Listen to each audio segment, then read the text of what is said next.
Hi, this is Dr. Dave Hannaford demonstrating a taping I use for plantar fasciitis or any type of arch injury. It works for a number of different things that relate to needing more support for the foot.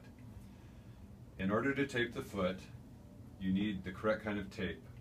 I recommend you get 2-inch non-stretch. Do not use kinesio tape. You can get mild improvements with kinesio tape, but for really a strong support system, you need 2-inch non-stretch tape. 1.5-inch tape will work in smaller feet. 1.5-inch tape will work moderately well, but the ideal best is 2-inch tape.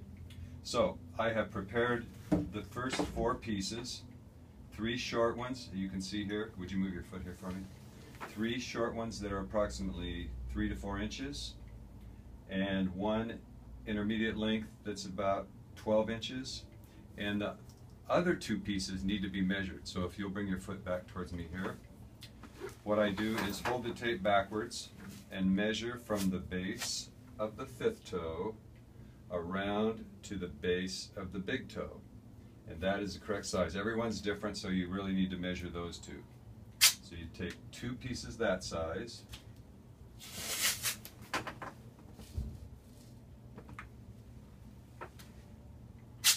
There'll be a total of 6 pieces if you do it correctly then. 2 long pieces that you measured, 1 intermediate piece that's slightly shorter than the long pieces, and 3 short pieces.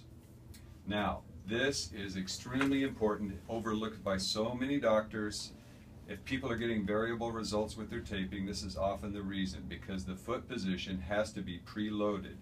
What I mean is you hold the ankle at 90 degrees, and then you draw the toes down a little bit and rotate the foot in to exaggerate the height of the arch. This way, if you tape it exaggerated, when it rests down, it's already supported in the normal stance position. So if you'll just hold your toes down a little and rotate it in, that's perfect. The first piece goes around the foot just like I measured it, from the base of the big toe, around the heel, and up the other side. You'll notice these arms hang down. That's one of the reasons it needs to be 2 inches, and you just wrap this around underneath like so. It's okay if the tape wrinkles, it doesn't have to be perfect. Now the second step is to take the intermediate length piece and add face to face one of the short pieces and make sort of a band-aid effect where there's a patch in the middle with no adhesive and adhesive on either end. That's because this is going to go on top of the foot. Tape is irritating. Some people have hair, so you make a little non-sticky spot like that. This piece drapes across naturally across the top of the foot. Don't make this one too tight, because when people run, their feet expand and it feels like a constriction for a lot of people. So it will tighten up anyway as you run. You don't have to worry about making that one extra tight. These 2 pieces, the next 2 short pieces, are support pieces. It goes across the back of the arch right where the heel begins, and then the second piece gets the center of the arch, overlapping again, and the last piece, the other piece that was done through measuring, overlaps the whole thing just to make it sturdy. It's exactly the same as the first piece, and it wraps around underneath and it wraps around underneath.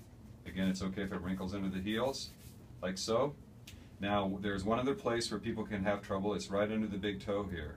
If when you push the big toe up, it seems to pull extra hard on the skin, you can force it through the tape and then stick the tape down again. But it is important to have tape come out this far because it provides part of the support of this piece right here. So that's all there is to it. Many times you need to roll your sock on the first time, but many times this tape will stay on 3 or 4 days at a time through showers. If you take a shower and it doesn't come loose, then just leave it on. You can dry it with a hair dryer. I've had people leave it on as much as a week without complications, but if any itching or burning happens, you should take it off. And if it falls loose, you have to replace it. Some people, it just doesn't stay on as long as others. Another trick is when you put the tape on, make sure your feet are clean. You can even wipe them with alcohol if you're really worried about that, but usually after a shower is a good time to put it on when they're dry. And it's also important that you don't walk around with just the tape on it first. Once it's been inside of a shoe for 20 minutes, half an hour, it warms to the skin and it sticks really well. Then you can go without a shoe and sleep and everything else. But immediately putting that shoe on prevents it from pulling loose in your first few steps before it's had a chance to adhere to the foot. All right, well, hopefully that'll help you all.